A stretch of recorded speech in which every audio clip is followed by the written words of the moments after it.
পাটিসাপটা বানানোর জন্য আমি হাফ বাটি সেদ্ধ চাল ও হাফ বাটি গোবিন্দভোগ চাল নিয়েছি। সেদ্ধ চালটাকে আগের দিন রাত্রিবেলা ভিজিয়ে রেখেছিলাম, তারপর এইভাবে পেস্ট করে নিলাম। তারপর গোবিন্দভোগ চালটাকে সকালে ভিজিয়ে রেখেছিলাম, তারপর একসাথে দুটোকে ভালো করে পেস্ট করলাম। তারপর অল্প অল্প দুধ দিয়ে আর একটু নলেন গুড়ের পাটালি দিয়ে আর একটুখানি ময়দা দিয়ে এই রকম ব্যাটার বানিয়ে নিয়েছি। অল্প একটু নুনও দিয়েছিলাম ব্যাটারে। তারপর ঘি ব্রাশ করে নিলাম ফ্রাই প্যানে। ঠিক এইভাবে দিয়ে ব্যাটারটা আস্তে আস্তে করে ঘুরিয়ে নিলাম। তারপর মাখা সন্দেশ দিলাম, অনেকে নারকেলের পুরো দেয়। দেখুন কি সুন্দরভাবে উঠে আসছে।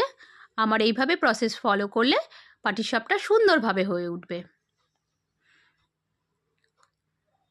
এবারে পৌষ সংক্রান্তির পাটিসাপটা রেডি হয়ে গেছে।